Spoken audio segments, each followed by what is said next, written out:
ইতিহাস ইতিহাস শুধু বইয়ের পাতায় লেখা থাকে না, মানুষের ত্যাগ, সাহস ও দায়িত্ববোধেও ইতিহাস গড়ে ওঠে।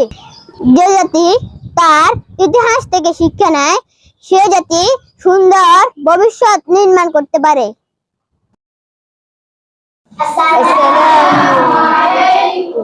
ওয়ালাইকুম আসসালাম ওয়া রাহমাতুল্লাহি ওয়া বারাকাতুহু। সবাই কেমন আছো? আলহামদুলিল্লাহ, আপনি কেমন আছেন? আলহামদুলিল্লাহ, আমি ভালো আছি। সবাই বসো। বাচ্চারা বলো তো, একজন নাগরিকের সবচেয়ে বড় গুণ কি? কে কে পারবা? তুমি বলো তো। দেশকে ভালোবাসা। বসো। তুমি বলো তো। বসো। জারিফ, তুমি বলো তো। অন্যায়ের বিরুদ্ধে শান্তিপূর্ণ ও আইনসম্মতভাবে দাঁড়ানো। বসো। ঠিক তাই, ইতিহাসে এমন অনেক সময় এসেছে যখন তরুণরা সাহস, শৃঙ্খলা ও দায়িত্বের পরিচয় দিয়েছে।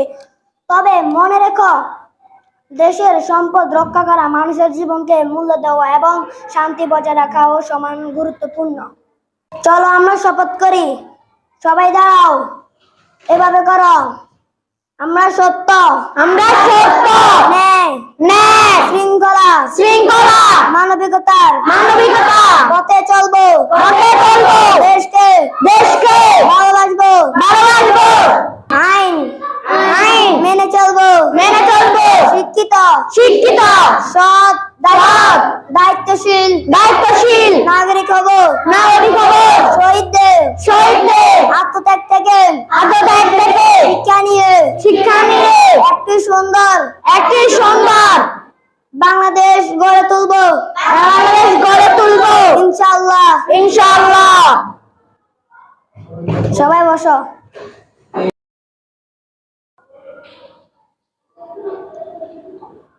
বাবা, কোথায় যাচ্ছ? মা, দেশের ইতিহাস নিয়ে স্মরণ সভায় যাচ্ছে। আচ্ছা, যাও বাবা, তবে মনে রাখিও আবেগের সাথে বিবেক থাকতে হবে। দেশকে ভালোবাসা মানে মানুষের কল্যাণে কাজ করা। দোয়া করিয়েন মা।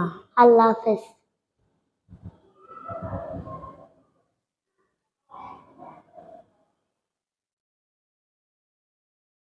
আসসালামু আলাইকুম। সম্মানিত সুধীবৃন্দ, আপনাদের মাঝে উপস্থিত রয়েছে তিনজন আহত জুলাই যোদ্ধা। তাদের মধ্যে একজন হচ্ছে মাহাদি হাসান, আরেকজন হচ্ছে ফয়সাল আহমেদ, আরেকজন হচ্ছে ফয়েজ আহমেদ। এখন আপনাদের সামনে বক্তব্য নিয়ে আসছেন আহত জুলাই যোদ্ধা ফয়েজ আহমেদ। ফয়েজ আহমেদকে তার বক্তব্য প্রদান করার জন্য অনুরোধ করা যাচ্ছে।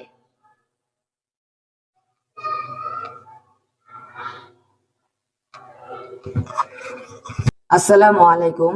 তোমাদের দেখে আমার খুব ভালো লাগছে। তোমরাই বাংলাদেশের আগামী দিনের স্বপ্ন। জীবনে এমন কিছু সময় আছে যখন মানুষকে সাহস, ধৈর্য আর সাহসিকতার পরিচয় দিতে হয়।